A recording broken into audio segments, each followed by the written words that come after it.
Shang-Chi is the newest Marvel movie and is directed by Destin Cretton, and it tells the story of Shang-Chi, or Sean as he is called as well in the movie.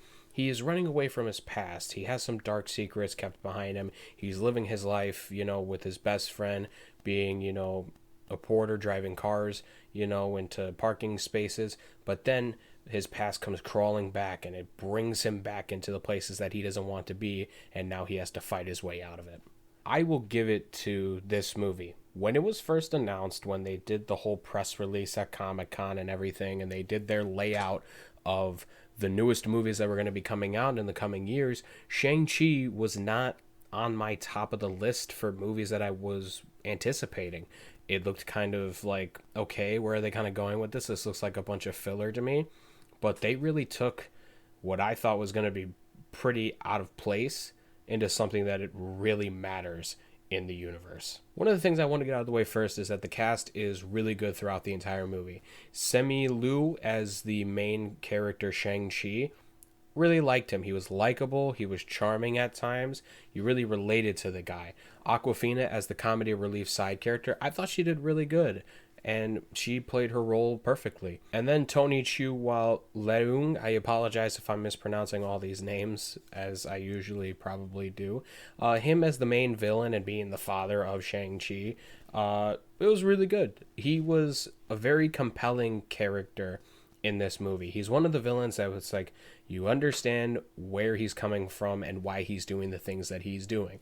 That's one of the things I could praise the most about this movie, outside of that and then the action that we will get into later.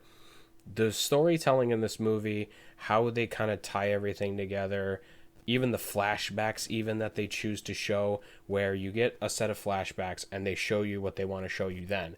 But then later on you go back to the same flashback and there's more layers to that. There's stuff we didn't see that add a little bit more to the scene. And I really did enjoy that. I found the villain had his reasons, and then you obviously have, Shang-Chi and his friend being like, no, we got to stop him, or at least the friend kind of tags along in the way.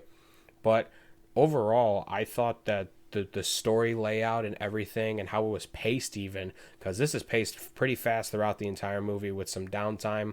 While the downtime is mostly training stuff, that makes it a little bit more upbeat as well. So really not many dull moments in this movie. They really kind of keep you on your toes and like, nah, we got stuff going on. Like, we have stuff that we need to get through to make it to the place that we need to be. And by far the most amazing thing about this movie is the fights and the shots that they do with that, the camera work. It's stunning throughout. There's one thing that I've been saying universally on this action stuff, is that they need to take some material from like John Wick, let's say. I want wide angle shots. I want to be able to see what is going on, and I want the actors to be doing that, and I want to be able to not have a bunch of cuts and shaky cam. I want to be able to see what they're doing, and this just blows the idea out the water. There's so many great scenes throughout this entire movie with fights. There's the bus scene, which is very early on in the movie. I thought that was really good. Even the fights at the beginning of the movie that set up the story, I thought they were good, but nothing compared to the stuff that we were going to see later on. As mentioned, the bus scene was really good. And even the scene where it's probably my favorite, because there's a great shot at towards the end of the fight where there's fighting on the side of a building and they're trying to escape, and there's just a bunch of scaffolding, like there's pipes and like boards everywhere, and like they're just trying to avoid these people. And man, oh man, there was some great stuff throughout that entire thing. It's probably my favorite fight of the entire movie. And then you get a really great shot where Shang-Chi is fighting somebody inside the building towards the end of the fight, and they're standing in front of this big LED screen, and it's like a silhouette of them fighting. It was really, really cool to see. This, honestly, a bit of a hot take maybe for some people, it's probably top 2 or 3 movies I've seen that Marvel has produced since Iron Man, with great camera work involving like shooting shots and the choreography for their fights. There's so many movies that people will kind of throw out there, like, for example, Captain America Winter Soldier. And I will say, I like Captain America the Winter Soldier. However, the fights that people kind of admire for, at the time, they were probably decent. But now it gives me kind of a headache. The Russo brothers really elevated where they were from there to Endgame.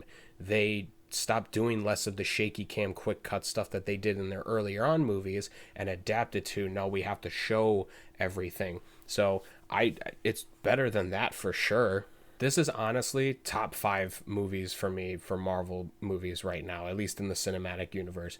There's so many great things that you going into the movie that if you know it, but it's not overbearing.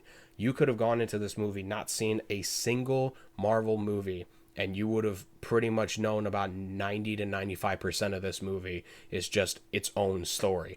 And that's the key element to this, is I want more Marvel movies that feel like it's just out of a comic book, like just a regular old comic book that you could take off the shelf. That's what Iron Man 3 was to me, for example.